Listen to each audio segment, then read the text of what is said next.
E aí, pessoal, esse é mais um episódio, mais uma temporada do Maldita Politicagem, a nossa segunda. Estou aqui acompanhado de um convidado para abrir essa nova temporada e daquela estrela de sempre, direto de Querência, Luiz Domingos. Tudo bem, Luiz?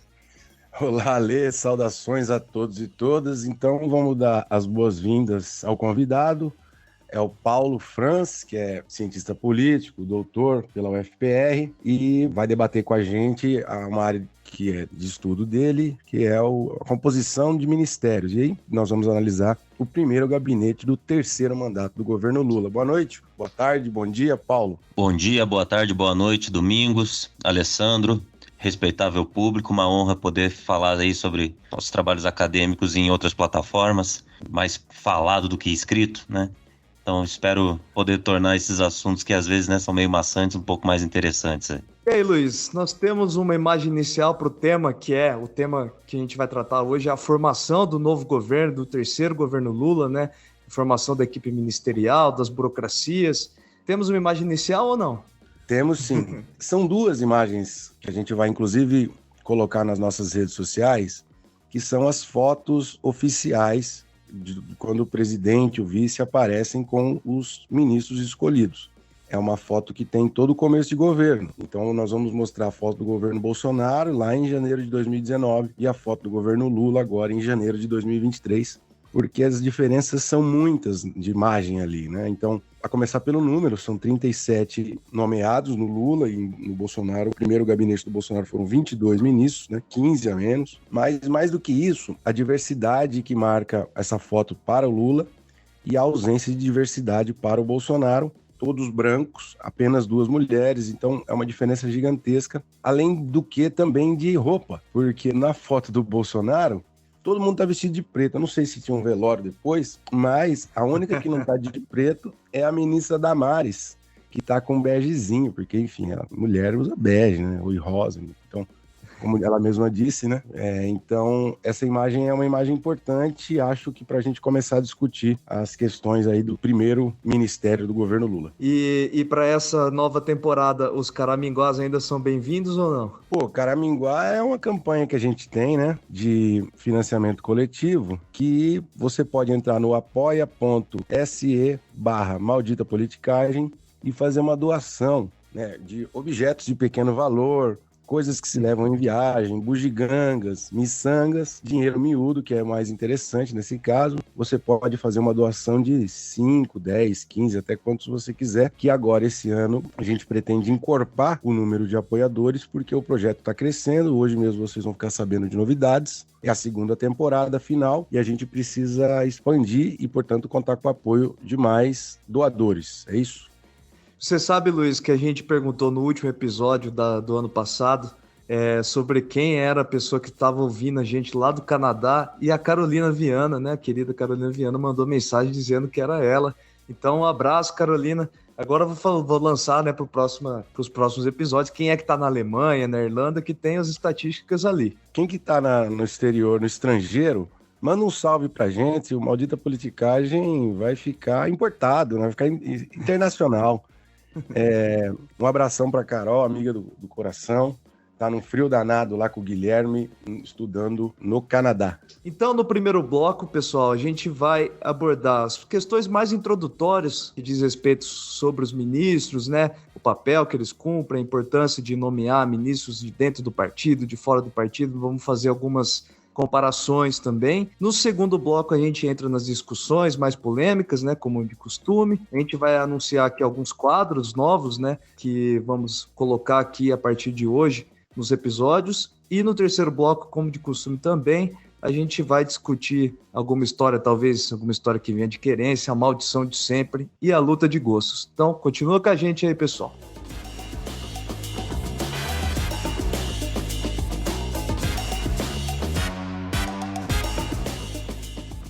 Bom, Paulinho, vou começar perguntando para você, né, para início da nossa discussão, qual que é a relevância para a gente, né, qual é a relevância para o novo governo, a escolha desses ministros, desses nomes, né, que tanto se discutiu desde o ano passado, e quais são as implicações dessas escolhas para esse novo governo, esse terceiro governo Lula? A pergunta é ótima, né, Alessandro? Porque, em geral, a gente se acostumou, em modo contínuo, né, a pensar, enfim, problematizar nomeações ministeriais, nomeações por parte do presidente, né? Mas, afinal de contas, né, qual que é a importância desses cargos? E, bom, no presidencialismo brasileiro, elas são de máxima importância, né? Primeiro porque, diferente de países parlamentaristas, por exemplo, né, dentro do presidencialismo, os cargos ministeriais, eles são de livre nomeação, né? Ou seja, o presidente nomeia, a princípio, né, em teoria, o presidente nomeia quem ele quiser. Não há nenhuma restrição formal, correto? Então, basicamente, quem o presidente nomeia, né, expressa, em larga medida, os interesses estratégicos, políticos do presidente da República, né? Quer entender o que o presidente quer fazer? Olha a foto, né? Essa foto que vocês vão postar depois, né? Então, dá uma olhada na foto, né, do primeiro gabinete, e aí, em princípio, a gente vai entender ali quais são as estratégias do presidente da República nessa sua política de nomeação ministerial. O que ele deseja na área da agricultura? Então, a gente vê qual é o perfil do ministro da Agricultura. O que ele deseja na área da economia? Então, a gente olha o perfil, né, o passado, o currículo, né, os atributos do ministro da Fazenda, né? E assim por diante. Os ministérios, no presidencialismo brasileiro aí, especificamente, eles têm uma posição privilegiada, né, no nosso contexto institucional. Isso porque em outros presidencialismos, por exemplo, como o presidencialismo norte-americano, boa parte das políticas públicas muitas vezes são tocadas pelo Congresso, ou então por governadores, né? Então, o legislativo norte-americano ele tem uma série de atribuições, né, orçamentárias, inclusive, que no caso do Brasil, boa parte dessas atribuições são concentradas no Poder Executivo, mas não apenas o presidente da República. É o presidente da República, seus ministros, né, e todas as empresas e agências submissas a esses ministérios, né? Então, o presidencialismo brasileiro ele faz dos ministros ou dos ministérios, né, um locus muito importante, um espaço muito importante. Para quê? Primeiro, para formular a política pública, pensar como vai ser a política pública, né? Qual é a política pública e como ela vai ser desenhada no campo da educação, da saúde, do desenvolvimento agrário, né, da segurança pública. E, além disso, né, não só elaborar, como também aplicar, né? Executar, que é de fato que, na teoria clássica, né, é a atribuição do Poder Executivo por excelência, né? Então, colocar a mão na massa, né? Contratar funcionários, pensar onde vai alocar esse orçamento, onde vai alocar esses recursos e esses serviços, né? Se vai alocar no estado do Acre, se vai ser no Rio Grande do Sul, enfim, né? Políticas de arrecadação, enfim, tudo isso vai ser feito basicamente, em geral, no Brasil, predominantemente pelo Poder Executivo. Então, ele formula a política pública, ele aplica a política pública e ele monitora como essa política pública está sendo aplicada, como está sendo realizada e quais são, e realiza também um feedback, né? Quais são os resultados dessa política pública. Então, primeira coisa de tudo é que, acho que esse é um bom ponto de partida para a gente, né? Quem é ministro importa muito no presidencialismo brasileiro, mais do que em outros contextos institucionais, né? Então faz sentido sim a gente se preocupar, né, sobre qual é o perfil daqueles que ocupam, né, o alto escalão do governo, né, que é os ministros de Estado. E aí, para a gente começar a olhar para esse governo, então vamos a um perfil sociodemográfico básico. São 37 ministérios compostos por 11 mulheres, o que dá 29%, é um recorde histórico no Brasil. Nunca houve um percentual tão alto de mulheres, ainda, entretanto, não é o padrão de, por exemplo, países que têm paridade, como é o caso do Chile. Enfim, melhorou porque nós estávamos no primeiro gabinete do Bolsonaro, entre 22 ministros, com 2 mulheres, o que dava 9%. O Temer, por exemplo, teve 0 mulheres no seu gabinete, assim como o Itamar Franco lá da década de 90. A Dilma, só para fazer justiça também, chegou a ter 9 mulheres em 39 ministérios, mas enfim, o Lula ultrapassou agora com 11 mulheres. Além do mais, são 11 negros e 2 indígenas, dando 35% de não brancos. O Bolsonaro, outro ponto para o governo Bolsonaro, teve no primeira composição 0 negros no seu gabinete. Então, é ainda predominantemente branco, mas mais diverso do que todos os outros governos anteriores. E isso vocês podem conferir na foto e a gente vai falar de perfis isolados mais adiante. E saída seria por aí, Paulo. Eu acho que é um ponto interessante também notar-se como, em geral, nomes ministeriais, eles são a elite da elite, né? Vamos lá, se a gente tentar comparar isso, que, né, boa parte dos ouvintes, inclusive, já fizeram essa reflexão, se a gente compara, por exemplo, parlamentares, o perfil dos parlamentares, o perfil sociodemográfico dos parlamentares, deputados federais e senadores, Com o perfil da população, a gente vai ver que há, né, enfim, uma distância, né? São pessoas mais velhas, têm maior escolaridade, têm maior renda. Em geral, e isso é tradicional em praticamente todas as democracias, ministros têm ainda uma distância a mais. Eles são ainda mais velhos. Em geral, uma proporção ainda maior de homens, em geral, não é uma regra, e ultimamente com algumas políticas afirmativas isso tem se transformado, né?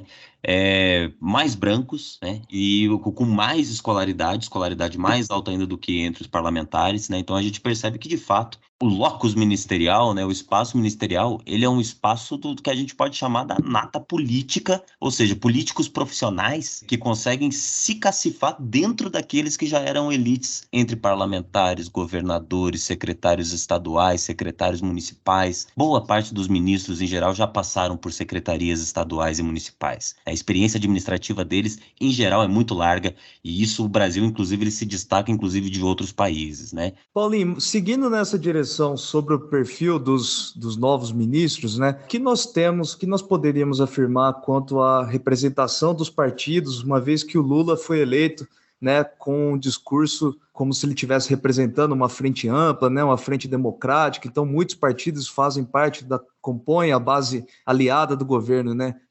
Assim, político profissional sempre, né, ou seja, a base aliada, né, sempre vai ter. Porque a gente percebe, assim, na literatura que ministros, o perfil ministerial, ele varia muito. O presidente, ele pode apelar para notáveis. Uma pessoa que se destacou né, nos meios de comunicação, na imprensa, naquela área. A gente tem notáveis no governo Lula 3. Margarete Menezes é uma notável, né? Em geral, a gente pode também ter alguns especialistas na área, ou seja, pessoas que, por mais que não tenham uma trajetória partidária, sempre se debruçaram sobre o tema para o qual elas foram alocadas nos ministérios, né? É o caso da Nízia Trindade no Ministério da Saúde, Silvio Almeida, né? Outro notável, mas especialista também na área de direitos humanos, leais ao presidente, né? Figuras próximas do presidente. É comum, é natural que o presidente tente se cercar também daqueles nos quais ele confia muito, né? Para tocar a máquina pública, para colocar os seus projetos, né? O seu projeto aprovado eleitoralmente na prática, mas não existe ministério sem político profissional. Nas democracias consolidadas, em geral, político profissional é uma figura praticamente constante. E, inclusive, em democracias mais consolidadas, em geral, aquelas democracias parlamentaristas da Europa Ocidental, eles são a imensa maioria dos ministérios. Qual que é essa relação entre técnica e política? Vocês dois, o Alessandro que também estudou isso, como que a gente enfrenta esse dilema, ou se esse é um falso dilema, né? Assim, sob meu ponto de vista, técnico é o Lisca doido. Uma vez que você foi nomeado para o gabinete, né, você vai fazer política, tá? Porque é muito ingênuo você achar que uma pessoa que ocupa o mais alto escalão daquela área administrativa no país, saúde, você vai comandar a saúde do país porque você foi nomeado ministro da saúde, que você não vai lançar mão das suas redes de relacionamento político para fazer, né, política pública. Se você conhece a Nízia Trindade, porque, enfim, ela trabalhou a vida inteira, quer dizer, boa parte da sua trajetória, né, de sua carreira profissional na Fiocruz, então ela teve conhecimento com várias pessoas que trabalharam na área de saúde, né, ela vai ter uma rede de relacionamento que já se preocupa, que já se debruça nesse assunto. É ingênuo a gente pensar que essa rede de relacionamento não será ativada para ela conseguir trabalhar melhor. E que as pessoas que conhecem ela, que estão nas outras áreas do país, que trabalham em hospitais, que falta equipamento, falta recurso, tem criança morrendo, não vão ativar esse relacionamento com a Nízia Trindade e ela não vai apelar para isso também para conseguir resolver problemas nesses lugares. Sabe? Isso é uma decisão política. E ela não é vinculada a partido nenhum, nunca foi vinculada a nenhum partido. Não existe ministro técnico.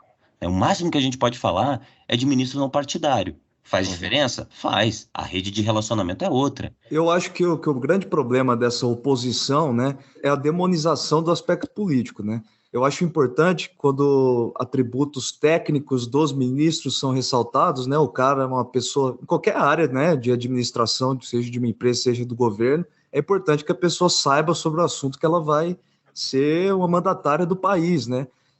No entanto, quando a visão o astronauta lá é técnico, não é político, o que está acontecendo, na verdade, é a demonização daqueles que têm carreira política, né? E não é isso, não é disso que se trata, né? Não significa que o fato de uma pessoa como o Geraldo Alckmin, como Camilo Santana, terem exercido algum cargo político, faça deles uma pessoa desqualificada no ponto de vista técnico também, né?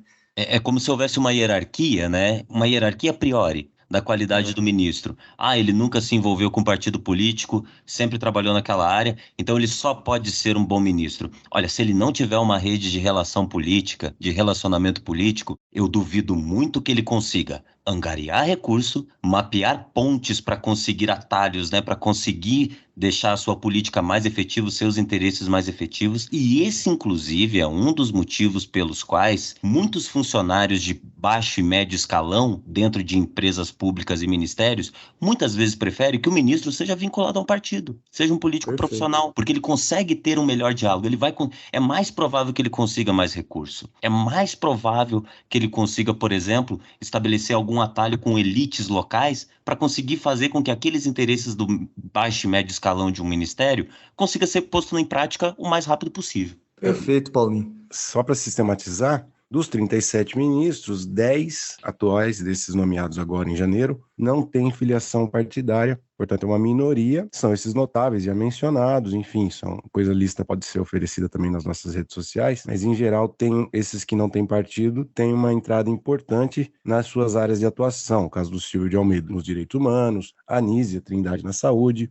Eles representam no Lula 3, 30% dos ministros agora, né, desse primeiro gabinete. Se a gente pegar a média dos governos petistas anteriores, é a maior média de ministros sem vinculação partidária, né? Pegando a média dos governos Lula 1, 2, Dilma 1 e 2. Afinal de contas, algumas análises disseram que o governo estava excessivamente petista, que não fazia devida inclusão dos partidos que apoiaram o candidato Lula durante a eleição. Como que está do ponto de vista dessa ecologia partidária no final das contas, Paulo? Bom, Domingos, as análises elas estavam ansiosas, né? O pessoal estava colocando a carroça na frente dos bois, porque afinal de contas faltavam quase metade, né, das vagas ministeriais anunciadas pelo Lula, né? Logo depois da sua vitória eleitoral. Não fazia muito sentido aquela cobrança ou aquela determinação, né? Aquela tarja de que o governo seria muito petista, né? Embora é uma crítica que vale a pena no sentido de você, de fato, né, exigir que o governo ele cumpra uma das promessas que era construir uma frente ampla, né? O que a gente percebe hoje, né, é que, na verdade, na história recente, ao menos desde o FHC, primeiro governo FHC, me parece que a base aliada nunca foi tão bem representada, né, dentro do gabinete ministerial. Né? Nesse primeiro gabinete do Lula, né, nós temos 43% dos ministros vinculados a um partido da base aliada. O que você está se referindo, né, Domingos, é a uma segunda função. Né? Então, vamos dizer assim, a uma função de você aplicar política pública dentro dos ministérios, né? A segunda função é justamente procurar essa representatividade, certo? É você tentar respeitar as forças que foram eleitas para o Congresso Nacional. Em outras palavras, construir uma coalizão. Né? Então, é como se o eleitor brasileiro fornecesse para o presidente da República eleito uma série de ferramentas. O problema o presidente já sabe, porque afinal de contas ele construiu, né, um projeto de campanha, o que tem que ser feito, né, como que está o país e como o país precisa estar dali a 4 anos. Então, o diagnóstico meio que o presidente ele já fez, né, a campanha eleitoral dele já fez. O eleitor, ouvindo aquilo, ele entrega uma série de ferramentas. Que ferramentas são essas? O nosso Congresso Nacional. Tá?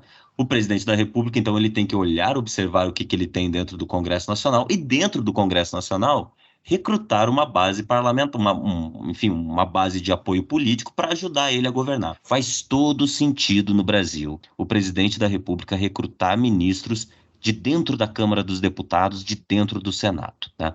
De novo, o Poder Executivo brasileiro é um espaço privilegiado para fazer política pública. Então, se você quer que os deputados ajudem, né, outros partidos, não só o PT, né, ajude a fazer política pública, é interessante que esses partidos estejam presentes dentro do Poder Executivo. Então, você vai aos líderes partidários, né, ao líder do PDT, ao líder do União Brasil, ao líder do PSD, né, o nosso oráculo Gilberto Kassab, e pergunte a eles, né, quem vocês querem que seja nomeado?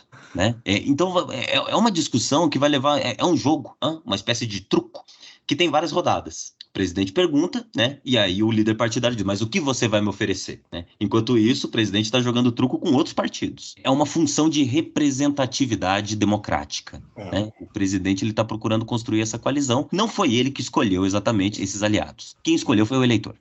É um jogo em 3 níveis, pelo menos, né? Esse nível de apoio da sociedade, de setores importantes, como negros, índios, no caso dessa montagem de governo, temas como o meio ambiente, Marina Silva, depois o nível do Congresso e das forças partidárias e ainda o nível regional, porque você tem que pegar gente do Sul, do Sudeste, do Nordeste. Isso também varia muito conforme o perfil do presidente, do partido, enfim. Mas é um jogo bastante complexo. E agora nós temos uma sessão nova, a gente está falando de números, mas a gente tem que institucionalizar uma sessão aqui que se chama Tem Tabela, ou Gráfico, interrogação, em homenagem ao professor de todos nós aqui, o Adriano Codato. Quando a gente estava no doutorado, a gente falava, eu li um texto, ele parava e falava, mas espera aí, você leu um texto que tinha tabela ou sem tabela? Porque, de brincadeira, ele falava que texto sem tabela não era de ciência política. Pura brincadeira da época da pós-graduação, mas a gente... porque se não tivesse tabela, é ensaio. Então... sacanagem dele. Então vamos fazer essa homenagem a ele agora. Vai ter dentro desse novo formato, semi-novo, porque a gente está adaptando do ano passado, vai ter o momento. Tem tabela, Paulo? Tem um número que eu acho interessante, voltando um pouco até nesse nosso episódio, né? Quando você estava ressaltando a comparação da proporção de mulheres do governo Lula com os governos brasileiros anteriores, né? Talvez seja interessante a gente fazer uma comparação, enfim, o número de mulheres ou a proporção de mulheres dentro de uma instituição, ele diz pouco por si muitas vezes, né? E eu acho interessante às vezes a gente ver qual que é a média, né, com outros países que poderiam ser comparáveis com o Brasil, né? Então já chega a uma conclusão, tem poucas mulheres nos ministérios brasileiros. Tá, como é que é no resto do mundo, né? Como é que é no resto do continente, né? Em países pobres ou países ricos, enfim. Quando a gente vai fazer essa comparação, aí a gente pode chegar à conclusão que, de fato, o Brasil é uma várzea. O que acontece no Brasil não é normal. O Brasil é um outlier quando a gente fala de representação feminina dentro do Poder Executivo. Para comparar com a América Latina, por exemplo, e esse é o número, né, que a gente estava percebendo nos últimos governos, é que a média de ministras, né, nos países latino-americanos chegava a 29%. Foi essa proporção que nós chegamos, né? Foi essa proporção de mulheres no gabinete, no Poder Executivo, que nós chegamos agora no governo Lula 3, como bem o Domingos ressaltou, né? É o recorde, né? Então, reparem como não é natural o que está acontecendo aqui, né? Não. Enfim, a gente está num progresso, mas ele é muito devagar.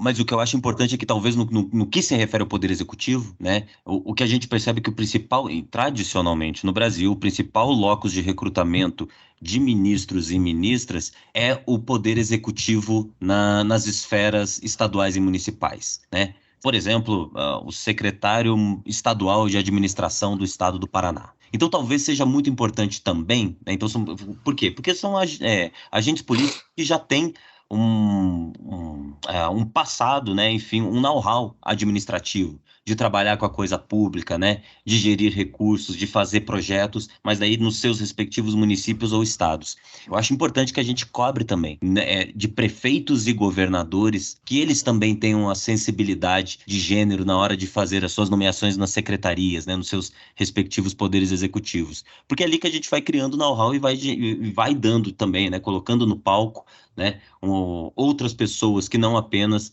homens brancos, velhos, né, com um perfil sociodemográfico muito parecido.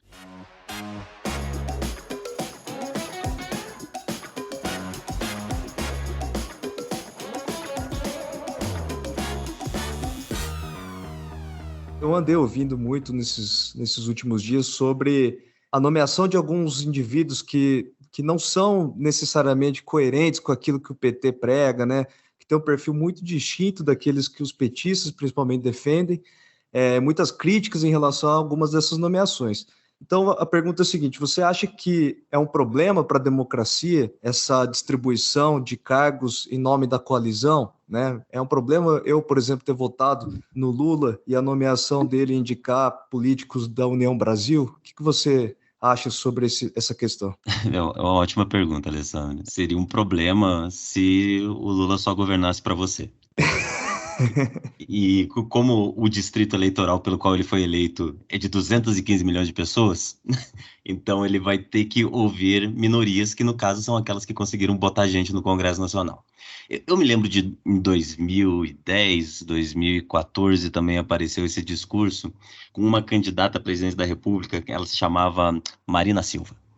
ela dizia nos debates eleitorais, que na época ela estava travando contra a então candidata Dilma Rousseff, de que quando ela fosse eleita, né, ela iria governar com os melhores. Essa frase dela fazia uma crítica à política de nomeações do PT, né? O PT estava colocando, segundo ela, estava colocando uma série de parlamentares ou deputados, enfim, políticos profissionais com os quais ele estava fazendo acordo, mas que não necessariamente, né, tinham algum conhecimento sobre a pasta ou não eram os interesses exatamente do partido que foi eleito para a presidência da República, enfim. A Dilma, ela respondia de que, olha, você vai ser eleita presidenta da República, né? Não imperatriz. Quem decide quem são os melhores não é você, né? Quem define quem serão os melhores é o eleitor, né? Então, me parece que isso virou um jargão pejorativo nos últimos anos. Depois, inclusive, quem começou a repetir que iria governar com os melhores foi o agora ex-presidente Jair Bolsonaro, né? Ele dizia também que ele iria governar com os melhores lá em 2018. Isso virou um jargão pejorativo de toma lá da cá. Esse governo não vai ser mais tomar lá da cá. Na opinião pública, na imprensa, até hoje a gente está ouvindo muito isso, né? Será que esse governo não vai ter muito toma lá da cá? Ora essa, toma lá da cá é a válvula democrática do presidencialismo brasileiro. Porque se não for isso, o que será? O presidente, ele olha para o Congresso, ignora sumariamente quem o eleitor colocou, né, para compor as bancadas na Câmara dos Deputados e no Senado e faz absolutamente o que ele quiser. Isso acontece na Arábia Saudita. Ela é da natureza da política democrática, em que você vai ter que absorver dentro do seu governo uma série de valores que não são exatamente aqueles que você pregou na campanha, que você acredita. Mas como a gente tem separação de poderes no Brasil, a separação de poderes ela força o presidente a construir um consenso sobre questões a partir de um ponto de vista que não é só dele. E uma certa cultura política de hegemonismo dentro do PT é responsável por pequenas e grandes tragédias na experiência do partido no governo federal. Dá para mencionar vários, mas vou ficar com 3. Segundo o Zé Dirceu, né, que foi o primeiro articulador político do Lula lá em 2003, o Lula desautorizou colocar o PMDB na primeira coalizão. E aí o Zé Dirceu teve que colocar o PP e o PTB. Isso já de saída levou para o mensalão. Uma parte dos problemas foram desaguar no mensalão. Depois, no final do governo Lula, ele ajudou o Kassab a criar o PSD para enfraquecer o PMDB. Essa estratégia foi um erro crasso, porque ao invés, depois de fortalecido o PSD, ele tinha 2 PMDBs para lidar. Ele tinha o PMDB antigo e o novo PMDB, que é o PSD, que tem o mesmo estilo do PMDB. E depois ainda, quando a Dilma começou a querer tirar a ascendência de aliados do PMDB de estatais importantes, né? Segundo os bastidores, o Eduardo Cunha foi para cima da Dilma quando ela quis tirar Furnas dos aliados do Eduardo Cunha. Então essa ideia de que o PT quer controlar quase tudo que é importante é responsável por uma série de derrotas e de problemas que o governo enfrentou. Não seria problema se o eleitor votasse majoritariamente no partidão. Não é isso que acontece. Então, assim, ele forneceu as ferramentas que o presidente tem que lhe dar. Se ele quiser ignorar aquilo, ele não vai conseguir aprovar projeto, né? Ele não vai ter um feedback positivo dentro, né, entre os poderes. Ele não vai conseguir governar. Assim, se me permitem, eu fiquei muito curioso quando o Lula criou o Ministério dos Povos Indígenas e nomeou a Sônia Guajajara, né, para o Ministério dos Povos Indígenas. E eu fiquei curioso para saber como é que ela ia lidar com os cargos, né, de livre nomeação que ela teria à sua disposição dentro da pasta. Para usar, inclusive, o podcast, né? Nomear é uma maldição. Você vai criar inimigo. Tá? Então, com quem você vai conversar? Que nem o paredão do Big Brother. Exatamente, é o paredão do Big Brother. Porque você, ao nomear alguém, você está deixando de nomear outros 1000. Então, como que você vai construir uma coalizão dentro do Ministério dos Povos Indígenas? E aí, me pareceu muito interessante assim, a concertação política que ela fez. Né? Ela nomeou para a FUNAI, a gente teve a Joênia Wapichana, né? Para a Secretaria de Articulação, a Juma Chipaia, né, que é do Norte, teve o Ceissa Pitaguari também para a Secretaria da Gestão Ambiental, que é do Nordeste, né? Então, assim, tem gente de Santa Catarina, né? Tem povos das comunidades de Pernambuco, né? Do Maranhão, ou do Mato Grosso do Sul, como Eloy Terena. Então, há uma concertação regional, e com outros grupos indígenas. Então, assim, isso é construção de coalizão, isso é democracia. Né? É uma coalizão de diferentes etnias dentro dos povos indígenas, né? Bom, Vamos para um momento aqui, revista Caras aqui, né? O Luiz Domingos trouxe uma lista feita pela UOL sobre os principais nomes que compõem essa equipe ministerial. A equipe do UOL, então, destaca o Fernando Haddad, a Marina Silva, o Flávio Dino, o Mauro Vieira e o Silvio de Almeida. Eu queria saber, perguntar para cada um de vocês se vocês concordam com essa listagem e se vocês gostariam de dar destaque para mais algum ministro. Eu concordo que eles são um destaque em dezembro de 2022, né? A gente não pode... o destaque ele não é estático, né? Assim, vamos lá, para concordar com a lista. Me parece que, de fato, o Flávio Dino, ele já estava de saída um ministro de destaque, certo? Ele já trabalhou nos três poderes, já foi juiz, já foi parlamentar no Maranhão, já foi um governador de destaque, muito bem aprovado, com vários serviços bem prestados, principalmente durante a pandemia. Se elegeu senador.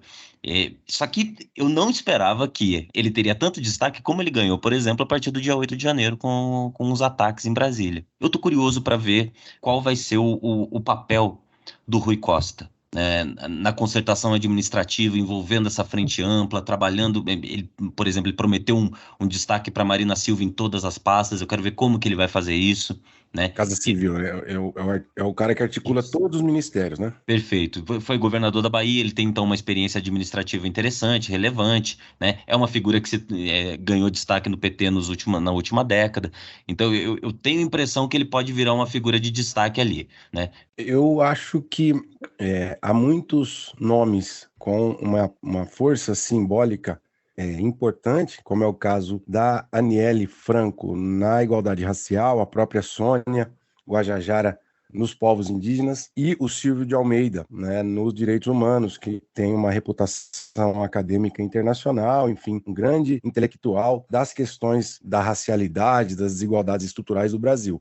Mas, e por isso ele deve ter entrado aqui na lista, mas eu acho que o Ministério dos Direitos Humanos não tem tanta centralidade quanto outros, pelo menos não estaria entre os 5 que eu considero. Eu acho que inclusive, alguns desses ministérios, embora eles tenham que ter status de ministério justamente pelas questões simbólicas e delicadas que eles envolvem, eles trabalham muito em conexão com outros ministérios, né? Então, a Aniele Franco fez uma reunião com a Nízia Trindade, na saúde, para produzir políticas para o povo preto, enfim. Então, eu colocaria a Nízia aqui, porque eu acho que ela tem um grande desafio, reestruturar o SUS, remontar o Programa Nacional de Imunização que foi arrebentado, e ela tem, enfim, a serenidade, acho que ela tem essa coisa da acadêmica, né? E teve um trabalho de muito prestígio à frente da Fiocruz, então acho que ela está nesse primeiro pelotão na minha avaliação. Na burocracia pública também existe um processo muito relevante que esse governo precisa dar início, precisa dar continuidade, que é a reconstrução das burocracias, né?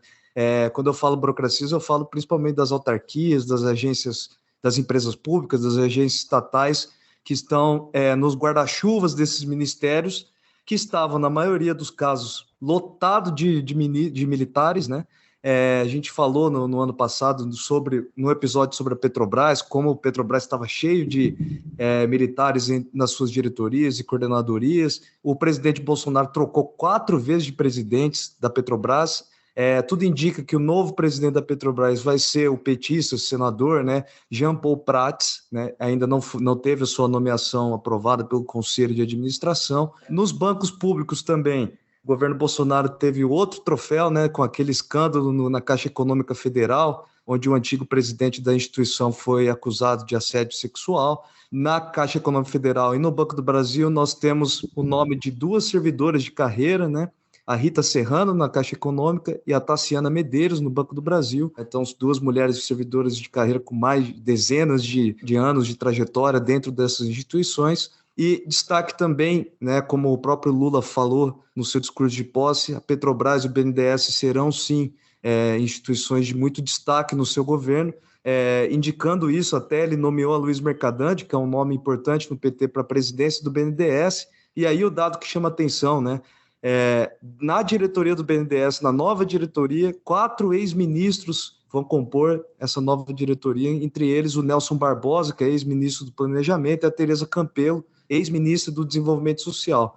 Então, aquela discussão que o Paulo colocou no bloco anterior, né, sobre políticos e técnicos, né, nós temos aqui pessoas de muito gabarito político, que também possuem um currículo muito respeitado no ponto de vista técnico, de formação, de experiência profissional, um time pesado para o principal banco de desenvolvimento do país. Só queria ressaltar esse aspecto que a gente deixa de lado. E aí, Luiz, queria passar a bola para você anunciar com a sua destreza de sempre, que você aprendeu lá em Querência, do que se trata o novo bloco nosso e de onde você tirou essa inspiração do novo título? Bom, a gente sempre no segundo bloco aborda uma controvérsia que acontece na literatura daquele tema. E agora a gente quis dar um nome para explicitar mais essas controvérsias, e o nome escolhido aqui foi Quebra-Pau Acadêmico, que é um quebra-pau elegantérrimo, não é um quebra-pau às vias de fato, é um quebra-pau de ideias, né? E como esse assunto do episódio de hoje não tem uma literatura, afinal de contas, o governo acabou de ser montado, é mais uma divergência sobre a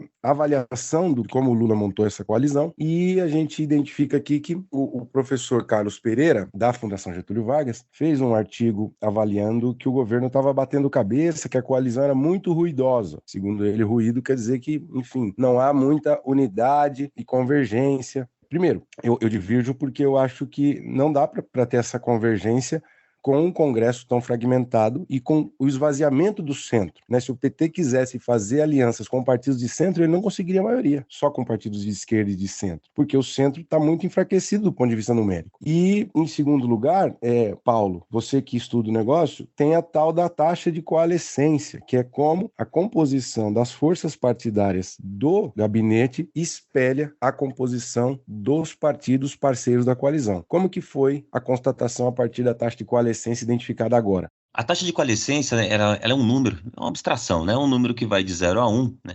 Que compara basicamente as forças da Câmara dos Deputados, as forças partidárias da Câmara dos Deputados, né? Com as forças partidárias dentro do gabinete nomeado pelo presidente, né? Então, o MDB tem uma proporção de deputados dentro da Câmara, essa proporção está respeitada dentro do gabinete, então a isso nós damos o nome de taxa de coalescência. É um número que vai de 0 a 1, né? O que a gente percebe no primeiro gabinete Lula, e comparando com as médias, né? Aliás, a gente tem um dado aqui que é o primeiro gabinete Lula com o primeiro gabinete dos outros governos, né? Então, com o governo Lula 1 e 2, com o governo Dilma 1 e 2, né? Com o governo Temer. A maior coalescência foi a do governo Temer, né? Que chegou a 0,7. E esses dados aqui são os dados do João Lobo, tá? Num relatório que ele produziu sobre governabilidade no presidencialismo brasileiro, e governabilidade no novo mandato Lula, foi um novo relatório dele produzido em janeiro de 2023, depois eu acho que o podcast inclusive pode disponibilizar esse relatório, né, um link que está disponível. Ele mostra, por exemplo, que o índice de coalescência, ou de proporcionalidade no primeiro gabinete do governo Lula 3 é 0,69. Praticamente o governo Temer, né? Eles só vão ficar atrás do que a gente via, por exemplo, de proporcionalidade nos governos FHC. Os governos FHC, de fato, eles tinham uma taxa de coalescência altíssima, que, inclusive, segundo a tese do professor Carlos Pereira, né, reduz muito os custos de governar, né? Porque, afinal de contas, você está construindo uma concertação mais coerente, enfim. Justiça seja feita. Na década de 90, o Congresso era bem menos fragmentado e o PSDB está mais próximo da mediana do Congresso. Esse é o ponto. Perfeito, Luiz. Eu acho que a tese do Carlos Pereira é praticamente uma tese pronta, basicamente porque o PT, de fato, quando ele vai governar, ele sempre vai ter uma distância um pouco maior com a mediana do Congresso, por ser um partido de esquerda. E o Congresso, eles, em geral, o parlamentar mediano da Câmara dos Deputados é um parlamentar de centro-direita. Eu tenho a impressão que dizer que pode ser muito ruidoso o governo ignora, às vezes, que o Lula pode ter um trato melhor em como resolver problemas cotidianos administrativos que consigam contemplar mais interesses políticos do que o jeito de governar do Bolsonaro, por exemplo.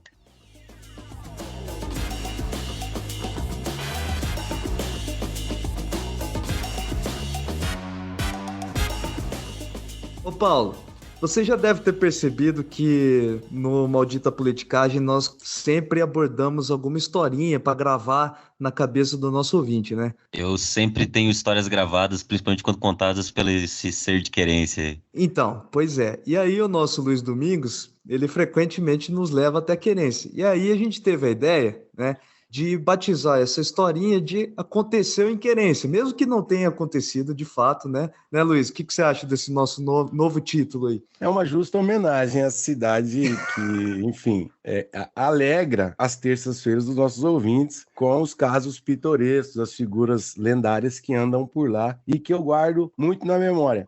A ideia é que ela reapareça ao longo do ano inteiro, mas hoje a história ainda não teve nenhum ministro nascido em Querência, não teve nenhuma coalizão bombástica na prefeitura de Querência. Então a história que você trouxe para nós hoje aconteceu em Querência, conta aí.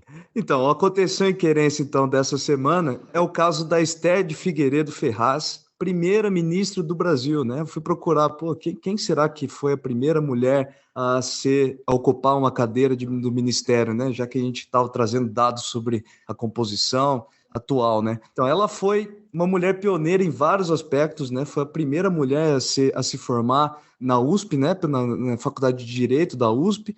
Então, a primeira jurista, né, a obter o diploma. Depois ela se tornou a primeira professora também da USP, se tornou a primeira reitora de uma universidade na América Latina, né, quando ela foi reitora na Universidade de Mackenzie. Ela era irmã de um ex-prefeito de São Paulo, chamado José Carlos Figueiredo Ferraz, e ocupou a cadeira do Ministério da Educação durante os anos do Figueiredo, já em 82. Então, a nossa lembrança aqui com a Esther de Figueiredo Ferraz, para deixar como história nossa do Aconteceu em Querência essa semana, a nossa homenagem a essa primeira mulher a ocupar uma cadeira. E aí, a gente vai continuar com a maldição, né, com uma maldita opinião sobre os ocorridos durante a semana, durante a nossa discussão. Paulinho, perguntar para você hein? Você gostou, você achou maldita a nomeação dos ministérios? O que você acha pessoalmente aí? Abra o seu coração. Abrindo meu coração, eu tenho a impressão que o Partido dos Trabalhadores aprendeu um pouco a construir coalizões. Eu achei que a concertação política ela está, a princípio, bem feita dentro das nomeações ministeriais. Do ponto de vista político, do ponto de vista administrativo, vai depender de uma série de questões. Não dá para dizer agora, né? Enfim, me parece uma várzea muitas vezes, como abre aspas, analistas políticos já, né, começam a avaliar uma série de questões, sendo que o trabalho ainda não foi feito. Enfim, vamos esperar um pouco, avaliar como vai ser isso ao longo do tempo. Mas, politicamente, me parece que tem uma concertação boa entre diferentes grupos políticos. Veja, a preocupação de que ela é muito heterogênea, a gente está lidando com uma série de pessoas com interesses muito divergentes, ela é super razoável, ela é super plausível, né? Então a gente vai ter que ver qual que é a capacidade do governo, principalmente do PT, né, em conseguir construir uma concertação boa, né, com esses diferentes interesses, né? Dentro mesmo de um mesmo ministério a gente tem ali interesses divergentes, né? Me parece que o Lula tentou colocar por exemplo, a União Brasil no Ministério do Turismo, né? E um baita de um watchdog logo abaixo, que seria o Marcelo Freixo na Embratur, né? Um watchdog que é o que a gente chama na literatura de cachorro, um cão de guarda, né? Para cuidar da política que está sendo feita dentro da pasta. E, além do mais, existe muita trombada, né, dentro do governo, né? São clássicas as brigas da Marina com o Blairo Maggi, no primeiro mandato do Lula, o Blairo Maggi, ministro da Agricultura, Marina do Meio Ambiente. Depois a Marina trombou com a Dilma por causa da construção da usina do Belo Monte, então a Dilma nas Minas de Energia defensora, a Marina contra. Então, isso é inevitável e depende de uma orientação muito forte das prioridades do governo para que essas trombadas aconteçam mais na margem das questões que o governo tem preferência, porque se isso acontece no núcleo duro da política, o governo pode travar, essas crises ficam muito graves, né? Então tem que esperar mesmo, senão, se a gente quiser analisar agora, a gente queima campo com chuva, né? Bom, vou dar continuidade aqui. O último quadro que a gente traz pro episódio é o Luta de Gostos, e eu bolei uma aqui, ó, particularmente, sim, com muita criatividade. Eu queria ver a resposta de vocês dois, tá? O Luta de Gostos, então, é o seguinte. Que medo. Vou começar com o Luiz. Luiz Domingos, Dominguinho, você prefere tomar uma cerveja com o Fernando Haddad num bar bacana ou dar um rolê turístico com a Dani do Vaguinho lá no Rio de Janeiro? Isso é fácil. Ah, você tá de brincadeira. Pegar aí com a Haddad lá nos jardins e comer uma paradinha e tomar uma cervejinha? Não, eu prefiro dar um rolê com a Dani do Vaguinho. Quero ver Belfort Roxo. Lá em Belfort Roxo, Paulinho, na Baixada Fluminense, pegar de longe, olhar uma roda de samba com ela lá, ela deve conhecer bem a região, né? Que ela e o marido dela são líderes políticos ali naquela região. Ela é uma grande aliada do governo Lula, teve aí denúncias de que ela tinha apoio de miliciano. Enfim, o que você acha, Paulo? Qual que seria a sua preferência? Não, eu iria pro Rio. Pô, ninguém quer jogar uma partida de sinuca com o Fernando Haddad nos Jardins? Tocar uma guitarra? Maravilha. Bom, Paulo, muito obrigado pela sua participação. Foi muito esclarecedor, como sempre, didático, como sempre.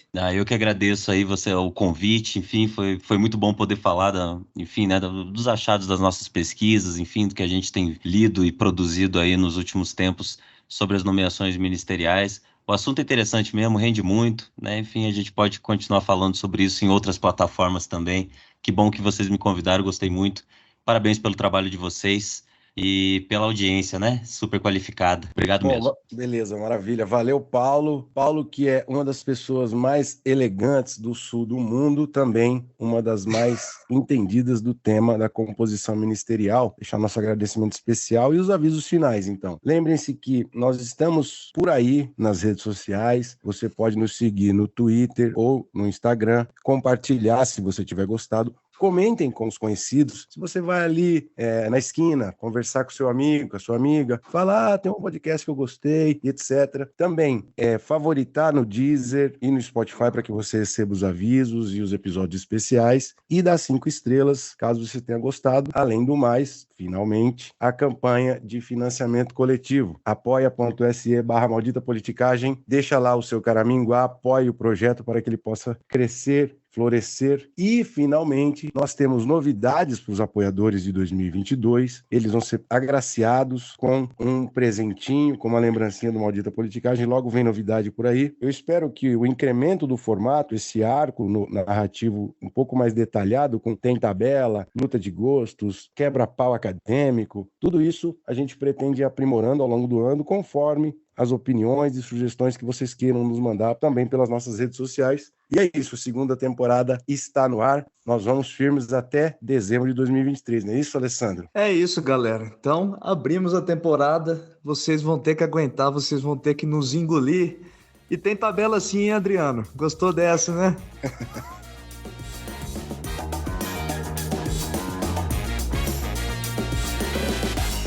O Maldita Politicagem tem roteiro e produção de Luiz Domingos Costa e Alessandro Tokumoto, edição de áudio de Matheus Bittencourt, finalização de áudio e identidade visual de Fábio Tokumoto.